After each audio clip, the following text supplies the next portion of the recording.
तो hello friends, welcome back to आपके हमको यूट्यूब चैनल। तो आप स्टार्ट करते हैं कोर्स का पहला चैप्टर है what is the purpose of investing. ठीक है, पर्पस क्या है इन्वेस्टिंग का, ये मैंने बहुत अच्छा खासा लिखा हुआ है। मैं शॉर्ट में समझाने की कोशिश करता हूँ कि what is the purpose of investing.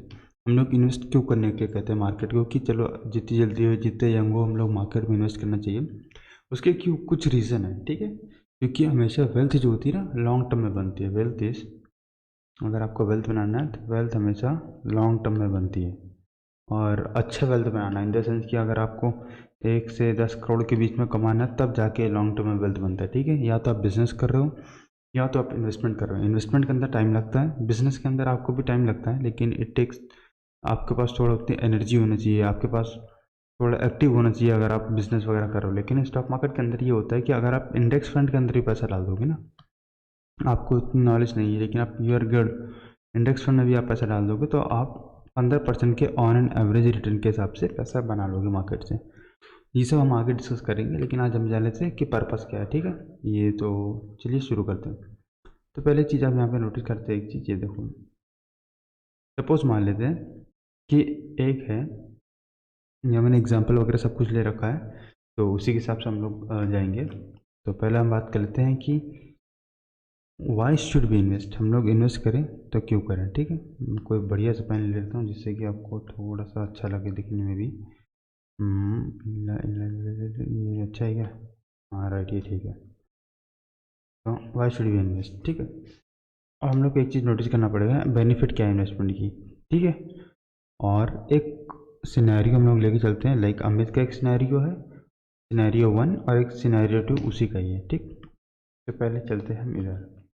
अब मान लेते हैं कि सपोज अमित जो है 30 साल का बंदा है। ठीक, 30 साल का बंदा है, विच इज़ लाइक 30 ईयर्स ओल्ड, और वो 20,000 रुपये महीने का सेव कर रहा है। सेव कर रहा है, कुछ कर नहीं रहा, मतलब वो 50,000 रुपये सपोज मान लो सैलरी पा रहा है, तो वो 20,000 रुपये सेव कर रहा है, अपने पास रख रहा है बैंक में, बस। और बाकी उसके 30,000 रुपये खर्चे हो जा रहे हैं इधर उधर इधर उधर, कुछ ना कुछ काम के चक्कर में 30,000 वो खर्चा कर ले रहा है। अब क्या है कि सिनेरियो नंबर 1 हम लोगों ने लेके रखा है। ठीक है, अब ये जो है ये बंदा इसी तरह करता है नेक्स्ट आने वाले कुछ सालों के लिए। वो साल भी मैं यहाँ पे मेंशन करके रखा हूँ। सपोज मान लेते 20,000 रुपये पर मंथ सेव कर रहा है, लेकिन उसे कहीं इन्वेस्ट नहीं कर रहा। 20,000 वो इन्वेस्ट कर रहा है, पर but he doesn't invest that money, कहीं नहीं इन्वेस्ट कर रहा है, ना उसकी एफडी करके रखा है, ना उसने कहीं मार्केट में डाला है, ना म्यूचुअल फंड लिया है। ठीक है, ना स्टॉक्स खरीदे, कुछ भी नहीं, बैंक में पड़ा पैसा आइडियली, जो कि गलत है। हम लोग भी सोचते हैं कि पैसा इन्वेस्ट करना नहीं चाहिए, सॉरी पैसा सेव करने से हम लोग अमीर बनते, तो बिल्कुल नहीं है। हम लोग को पैसा सेव करना नहीं है, पैसा डेफिनेटली सेव करना है, लेकिन उतना अमाउंट को सेव करना है कि हमारा 6 महीने का इमरजेंसी फंड एक होना चाहिए। सपोज कि जिससे हमारे खर्चे निकलने चलें। ठीक है, अगर आप 1 लाख रुपए का आपका खर्चा है महीने का, सॉरी महीने का बोल रहा हूँ मैं, मान लेते हैं 15,000 रुपये खर्चा है सिंपल। ठीक, तो 6 महीने यानी कि आपके पास मोटा मोटा 15 6 19 90,000 रुपये आपके अकाउंट में होने चाहिए। ये आपको फंड को छूना नहीं है, 1 लाख रुपये आपके अकाउंट में पड़े रहना चाहिए। ये होता है आपका इमरजेंसी फंड। ठीक है, कौन सा फंड हो गया आपका? इमरजेंसी। ठीक है, लेकिन यहाँ पे इस केस के अंदर क्या है, इस केस के अंदर इस बंदे ने कुछ भी सेव नहीं इन्वेस्ट नहीं किया, बस इस बंदे ने केवल सेव करके रखा है। अब तो ईच ईयर ही सेव अराउंड 2,40,000 रुपये। कितना सेव कर रहे हैं? 2,40,000 रुपये। और ये प्लान कर रहा है रिटायर होने का at the age of 50 years, 50 साल का। ठीक, ऑलमोस्ट यानी कि 20 साल। अभी बंदा कितने साल का है? 30 साल का है अमित। ठीक है, रिटायरमेंट प्लानिंग कर रहा है 50 साल के अंदर। तो अब इन्वेस्टमेंट के लिए एज कितनी बची? केवल 20 साल बचा आपके पास। 20 साल में जो वेल्थ बनेगी बनेगी, नहीं बनेगी तो कोई बात ही नहीं। ठीक है, अब यहाँ पे गलती क्या है इस सिनेरियो 1 के अंदर और सिनेरियो 2, दोनों को हम लोग डिस्कस करेंगे अलग अलग तरीके से। तो अब जो है end of the 50 years Amit will save when is 50, 50 साल का जब रिटायरमेंट उसके नज़दीक आ जाता है, वो कितना सेव करता है? 48 लाख रुपए उसके हाथ में होते हैं। बट इसके अंदर हम लोग ने क्या नहीं कंसिडर किया है? इन्फ्लेशन। ठीक है, ये सब टॉपिक इकोनॉमिक्स के अंदर काफ़ी है। इन्फ्लेशन हो गया, और इंटरेस्ट सेविंग के भी होंगे। अगर इन्वेस्ट कर रहा है बैंक में तो डेफिनेटली उसको इंटरेस्ट मिल रहा होगा, कितने रेट ऑफ रिटर्न मिल रहा होंगे, वो सब लोग डिस्कस करेंगे। लेकिन बहुत ही सिंपल एग्जांपल है। ठीक है, हाइपोथेटिकल एग्जांपल है। हालांकि अभी हम लोग इन्फ्लेशन और इंटरेस्ट वगैरह का जोड़ेंगे नहीं, तो लोग बोलेंगे इसमें ब्याज भी ऐड करना चाहिए वगैरह वगैरह। तो हम लोग एक बहुत ही सिंपल सा आइडिया लेके चलते हैं कि 48 लाख रुपए उसके eight the end of the 50 साल में जब रिटायर्ड हुआ तो 48 लाख रुपए उसके बच गए। अब same as goes scenario two. अब सिनेरियो टू में हम लोग एक चीज़ देखते हैं कि सेम वही बंदा 20,000 रुपये जो क्या कर रहा है, ये इन्वेस्ट कर रहा है 20,000 रुपये पर मंथ, और वो स्कीम्स को 12% का रिटर्न दे रहा है। ठीक है, ये 12% का रिटर्न दे रहा है पर एनम। ठीक है, ऑन कंपाउंडेड बेसिस। कंपाउंड, ठीक है, कंपाउंड का मतलब नहीं समझ में आया तो मतलब कंपाउंड मतलब होता है कि चक्रवर्ती ब्याज समझो उसको। ठीक है, एक तरह का इनकी आपको 12% का ऑन एन एवरेज रिटर्न मिलता है। ठीक, अब जो है यहाँ पे इस बंदे ने 50 साल के अंदर सेम रिटायरमेंट, 50 साल के अंदर सेम रिटायरमेंट। अब यहाँ के अंदर भी 50 साल का था सिनारियो वन में, और सिनारियो टू के अंदर भी 50 साल के अंदर रिटायरमेंट ले रहा है। लेकिन अब जो है वो 20 साल के बाद कितने रुपये बनाएगा, बचा लेगा, विच is like 2 crore, almost 2 crore के आसपास में। ठीक है, क्योंकि वो 12% के हिसाब से पर ईयर उसको रिटर्न जनरेट कर रहा था, विच इज़ लाइक वो 2,40,000 रुपये जो सेव करा था ईयरली, उस पर 12% के हिसाब से उसको रिटर्न मिल रहा था। ठीक है, अगर आप हिसाब लगाते हैं तो उसका 12%, 2,40,000 का साल का कितना हो जाएगा, वो हम लोग अगर कैलकुलेट कर लेते हैं तो समथिंग अराउंड हमारा पड़ेगा 28,800 रुपये। ठीक है, ये हमारे पास ये 12% की रेट ऑफ इंटरेस्ट से बढ़ा। ठीक है, इनकी जो उसने 2,40,000 रुपये सेव किए थे, वो eight the end of the year जब पैसा उसका जो ख़त्म सेव हुआ, जो बढ़ के पैसा आया, यहाँ पे उसने जो सेविंग करी ना, वो मैं आपको बता दूँ, करीब करीब हम लोगों ने क्या डिसाइड देखा कि भाई 12% के हिसाब से वो बंदा पैसा सेव कर रहा है। अब जो है उसकी जो नेटवर्थ हो गई eight the end of the first year, which is like 2,68,800 रुपये। ठीक है, तो उसका प्रॉफिट कितना हुआ, 28,800 रुपये का प्रॉफिट हुआ। ये होता है अगर उसने पैसा मार्केट में डाला होगा, तो वो भी किसमें, जो 12% रिटर्न दे रहा होगा। ये बहुत ही मिनिमम रिटर्न होता है मार्केट के अंदर। एवरेज तो हम लोग 15% लेके चलते हैं, लेकिन 12% is a good return, it is not very bad return, it is a good return. ठीक है, अल्टीमेट गोल क्या होता है स्टॉक मार्केट में लोगों को इन्वेस्ट करने का, कि पीपल बीट द इन्फ्लेशन। ठीक है, इन्फ्लेशन बीट करना चाहिए और उनको रिटर्न जो है एफडी से ज़्यादा मिलना चाहिए।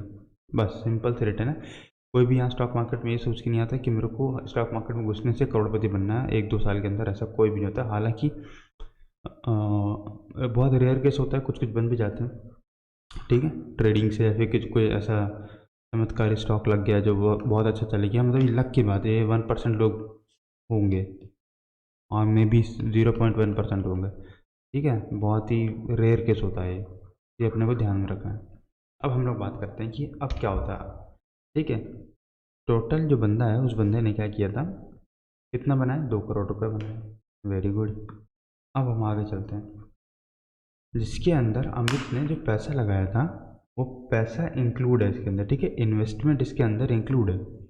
अगर हम एक चीज़ देखें जो कि है 2,40,000 रुपये साल का बना रहा था, तो 20 साल के अंदर करीब 48 लाख रुपये वो लगा रहा है, 48 लाख रुपये। ठीक है, 48 लाख उसका इन्वेस्टमेंट हो गया।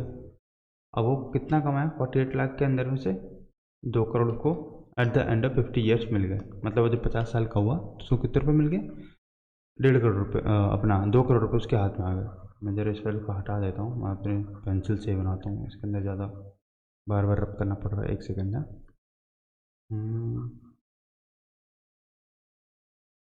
चलो एक काम करते हैं, हम बंद कर देते हैं और अपना इसको खोलते हैं।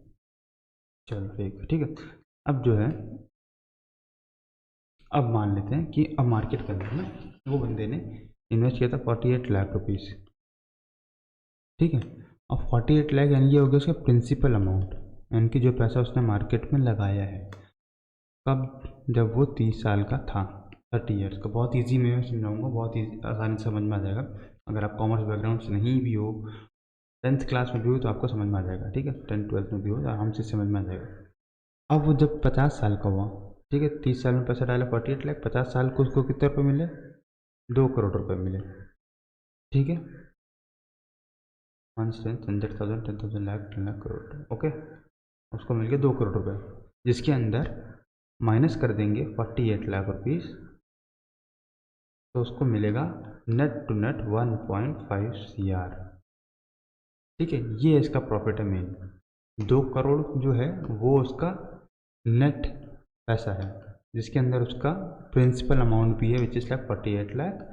यहीं पे यहाँ पे मेंशन किया गया है। यहाँ पे अगर आप नोटिस करोगे तो यही चीज़ मैंने यहाँ पे से मेंशन करी है कि you see Amit gain 1.5 crore to be exact number है, जो कि सिंपली वो सेव करके जो 20,000 रुपये लगा रहा था महीने का वो बनाया। ठीक है, आप 500 से भी इन्वेस्ट करना स्टार्ट कर सकते हो। 20,000 तो फिर भी बहुत बड़ा अमाउंट हो गया मैंने रेगुलर बेसिस के हिसाब से। ठीक है, चलो अब हम बात कर लेते हैं पर्पस ऑफ इन्वेस्टमेंट का, हम लोग के इन्वेस्टमेंट करने के पर्पस क्यों होना चाहिए। ठीक है, तो यहाँ पे हम लोगों ने डिस्कस किया पर्पस ऑफ इन्वेस्टमेंट है क्या चीज़। हम लोग के कुछ कुछ पर्पस हो सकते हैं, जैसे सपोज मान लेते हैं कि हमको घर बनवाना है फ्यूचर के अंदर, या तो हम लोग अच्छे एजुकेशन के लिए पैसा चाहिए, या तो हम लोग ये डिसाइड कर सकते हैं कि मान लो शादी है घर में, या फिर वट जो भी हम लोग के बड़े बड़े गोल्स है उसके लिए पैसे चाहिए, तो उसके लिए इन्वेस्ट करने के लिए हमारे कुछ गोल्स होते हैं। ठीक है, मान लो करोड़पति बनना है उसके लिए चाहिए वगैरह वगैरह।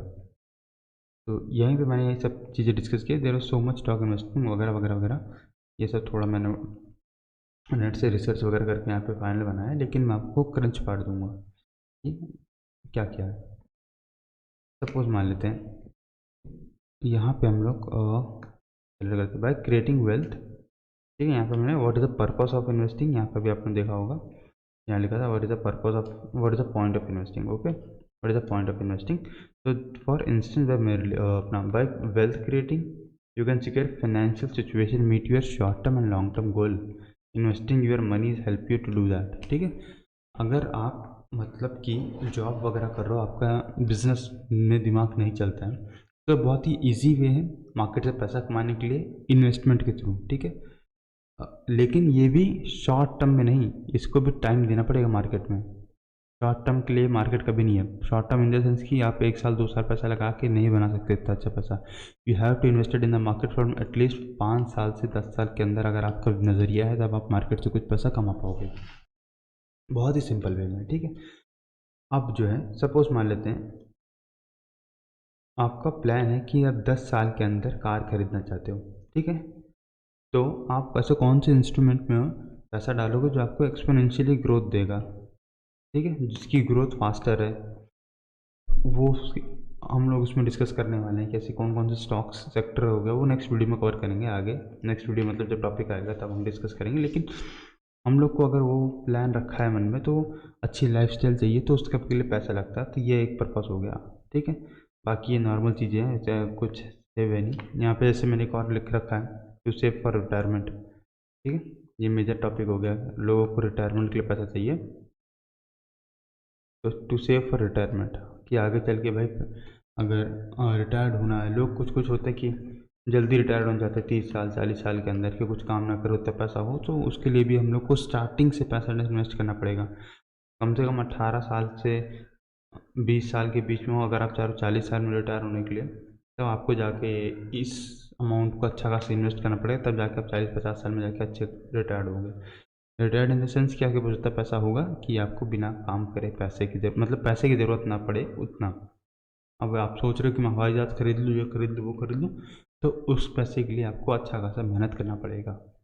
ऐसा इसका फाइनेंशियली फ्री का मतलब होता है कि आपको रोटी कपड़ा मकान की टेंशन नहीं है, उस उतनी आपकी ज़रूरत वाली फुलफिल हो रही है नीड्स। अब खुदा ना खासा कोई अगर इमरजेंसी पड़ गई, कोई मेडिकल ट्रीटमेंट पड़ गया, या कुछ भी ऐसा हो गया, तो उसके लिए हम लोग को सेव करना है। ठीक है, इसका मैं आपको पीडीएफ का लिंक भेज दूंगा, मैं लिंक मेंशन कर दूंगा नीचे गूगल ड्राइव पे, जहाँ पे मैंने काफ़ी कुछ इसका शॉर्ट मेमोराइज करके मैंने वहाँ पे मेंशन करके रखा है। To deal with the growing cost of living, ये बहुत ही मेजर इंपॉर्टेंट थिंग है जो हम लोग को नोट करना है। जैसे धीरे धीरे महंगाई बढ़ रही है मार्केट में, ठीक है, इन्फ्लेशन बढ़ रहा है, कॉस्ट ऑफ प्रोडक्ट भी बढ़ रहा है। ठीक है, महंगाई के साथ साथ जो सामान हम लोग आज के टाइम पे, जहाँ पार्ले जी खाते थे 10 रुपये का, कोई प्रमोशन वगैरह कुछ नहीं, जहाँ 5 रुपये का बिस्कुट खाते थे पार्ले जी, 10 बिस्कुट सपोज उसके अंदर आते थे, तो अभी वही 5 रुपये के बिस्किट के अंदर 5 पीस आ रहे। एग्जाम्पल है, कोई वो नहीं है, हो सकता है ज़्यादा भी आ रहा हो, लेकिन मैं एग्जाम्पल दे रहा हूँ। ठीक है, तो अब हम बात कर लेते हैं कि और आगे क्या है। इमरजेंसी हम लोग ने एक चीज़ कर ली है, हम लोग ने डिस्कस कर लिया कि भाई how to deal with growing cost of living, जो कि बहुत अच्छे से बढ़ रहा है। सबको पता है कि कॉस्ट ऑफ लिविंग कितनी तेज़ी से बढ़ रहा है। ग्रोसरी हो गया, मेडिसिन हो गया, ये हमारे एवरीडे रिक्वायरमेंट है। तो उसको मीट करने के लिए हम लोग को चाहिए cost of everyday requirement of grocery medicine appear in constantly धीरे धीरे बढ़ रहा है। इनकी कीमतें मार्केट में बढ़ रही धीरे धीरे। तो अब नेक्स्ट टॉपिक हमारे इसी के अंदर ऐड करते हुए कि एक चीज़ हम लोग को बहुत ही अच्छा, हम लोग को मेन चीज़ यहाँ पे बात करनी थी, which is like to reduce the burden of taxes. ये आपको बहुत मदद करता है टैक्सेस वगैरह के चक्कर में, ठीक है। इनकम टैक्स में आपको एटीसी का मिल जाता है। इसके ऊपर मैं अलग से एक टॉपिक बना दूंगा कुछ, अभी इसको समझने की ज़रूरत नहीं है, ठीक है।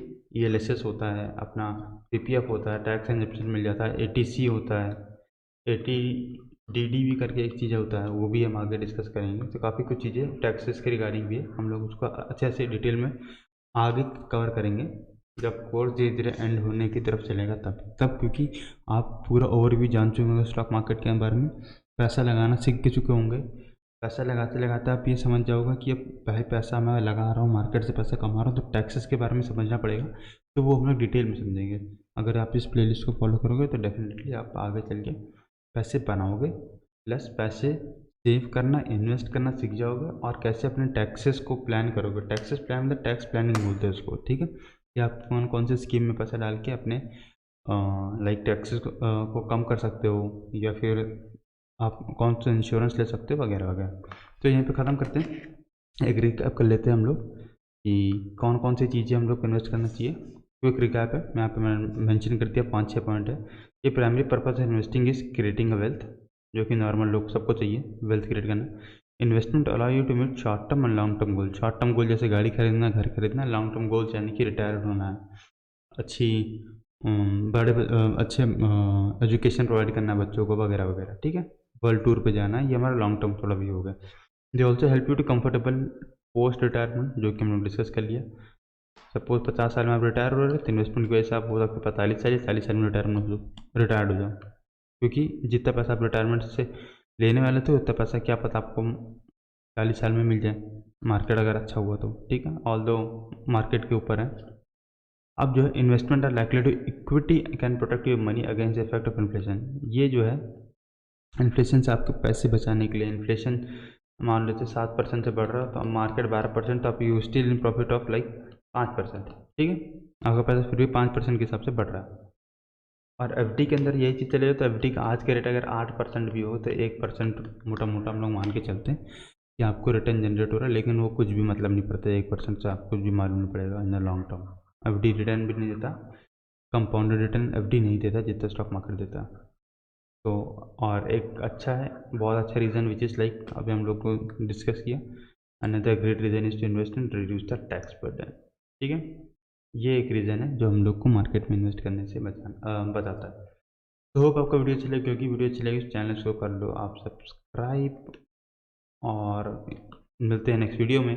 डिस्कस करेंगे काफ़ी कुछ चीज़ें, कि हम लोग ने अभी काफ़ी कुछ चीज़ें डिस्कस करना है कि अब जो है क्या करें next basic of stock market के इस कोर्स के अंदर। अभी इस चैप्टर के अंदर ये एक चैप्टर है, ठीक है। इसके तो ये एक मॉड्यूल है, मॉड्यूल के अंदर बेसिक ऑफ स्टॉक मार्केट के अंदर 10 चैप्टर है। तो ये पहला चैप्टर था उसमें से, ठीक है। ये पहला चैप्टर हमारा खत्म होता है, फिर हम लोग नेक्स्ट चैप्टर की तरफ बढ़ते हैं और समझेंगे कि क्या है हमारा नेक्स्ट चैप्टर। तब तक के लिए बाय बाय, टेक केयर।